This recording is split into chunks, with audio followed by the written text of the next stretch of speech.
right, sir. Thank you. Ladies and gentlemen of the press, thank you very much for your attendance here today, and those who join us via internet and streaming video and audio, we likewise welcome you. Ladies and gentlemen, even as I thank you for your attendance here today, you and I should note that as we gather, a little after 11 a.m. on this Arizona morning, a milestone has been reached. 110 days ago, I invited Senator John McCain to join me in a series of debates across the state of Arizona. Thus far, the senator nor his campaign has had even the common courtesy to formally reply to that invitation.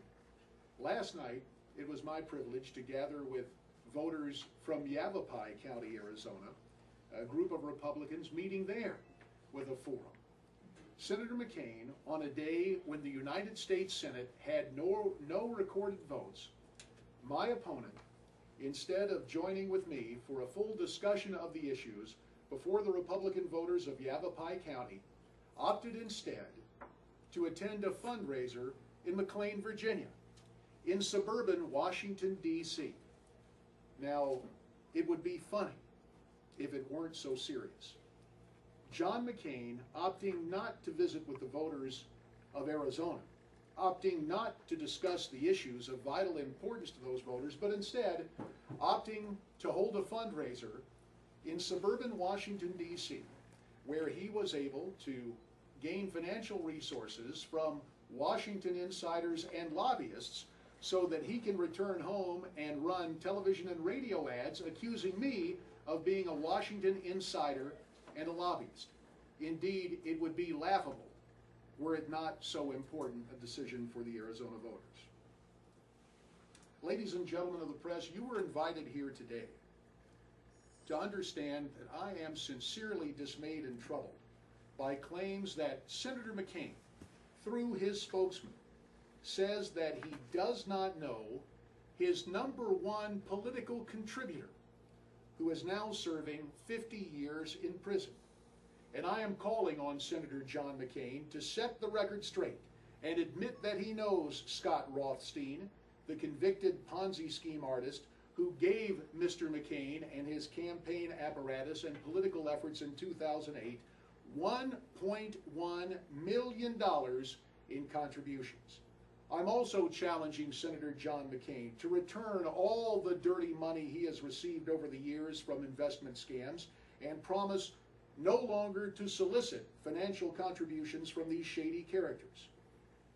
My opponent, Senator McCain, loves to talk about how character matters, how political leaders must rise even above the appearance of improprieties. Well, it's high time that Senator McCain's actions matched his rhetoric. It is time for John McCain to clean his own house and start acting with conduct that befits a United States senator. Over the last week, 5 known and alleged Ponzi scheme runners who have contributed to Senator McCain have come to light. 2 are in jail. 3 have been charged by authorities with profiting from elaborate con jobs and using the profits for themselves or giving the money to McCain and other politicians. More incredible, even though Rothstein gave McCain $1.1 million, McCain, quote, could not pick him out of a lineup, according to his campaign spokesman. That flies in the face of all logic and is an insult to the intelligence of Arizona voters. Senator McCain is trying to cover up his relationship with this convicted felon, but the ties are too deep. Rothstein was the #1 contributor to the McCain Victory 2008 committee and the #1 contributor to the McCain-Palin Victory 2008 committee. Senator McCain is pictured with Rothstein several times. In fact, likely has been to Rothstein's house to raise money and even instructed his staff to set up a separate accounting system to track Rothstein's $1.1 million in political contributions. Rothstein's chief operating officer pleaded guilty to involvement in the Ponzi scheme. She gave McCain's political efforts $30,000. 3 other alleged Ponzi scheme artists who gave McCain money that came from their scams are now facing criminal charges. The money needs to be returned. If these people are in fact criminals, McCain should give at least all the dirty money he took to charity, not just a mere portion of it, and he needs to rise to a higher standard and publicly apologize for taking this money and promise voters he will not engage in such behavior during the course of this campaign. I'd be happy now to take your questions. Who would you consider your #1 donor fundraiser, and what do you know about them? I don't pay particular records, particular close scrutiny to those records, because I'm busy out meeting the voters of Arizona and working on the issues. However, in stark contrast to that, we have the record of Senator McCain, who again last night turned down a chance to debate in front of Arizona voters, opting instead for a Washington, D.C. fundraiser.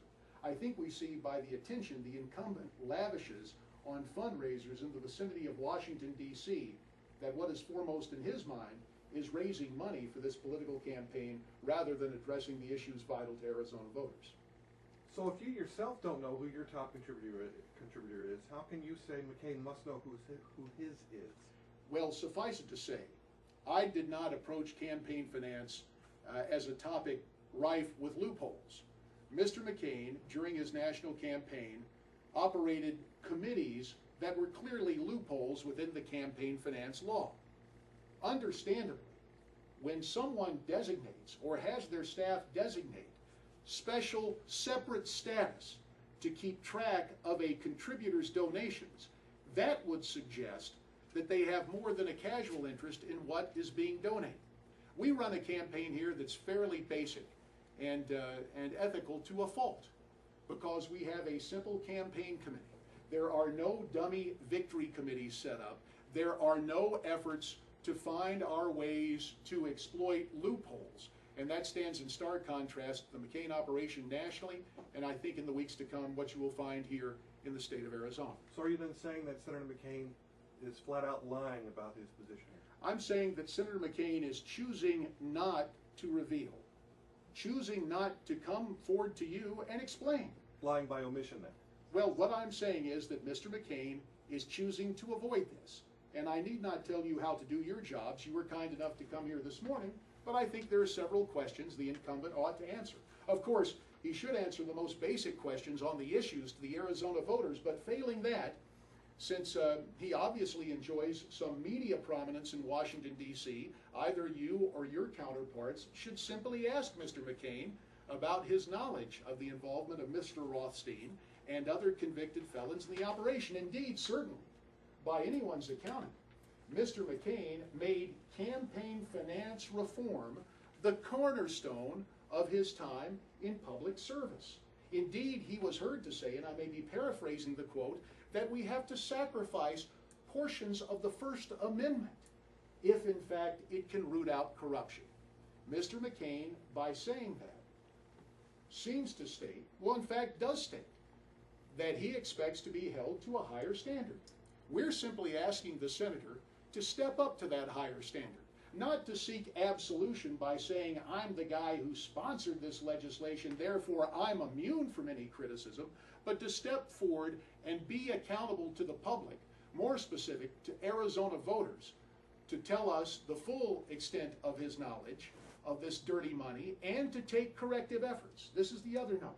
A victims fund has been established in the case of victims of the Rothstein political Ponzi scheme. At the very least, Senator McCain should return the $1.1 million and help make restitution to those victims. J.D., you talk about dirty money. Can you break down the dirty money? Not all this came from Rothstein, but some of his other people who are convicted and charged along with him. Can you break down the dirty money that you Well, understand that the investigations continue. Understand likewise that there is a somewhat involved path, and we can help lead you through it. But what was going on here, by various media accounts and what federal authorities have found, is that Mr. Rothstein was awarding bonuses to employees and associates in his now defunct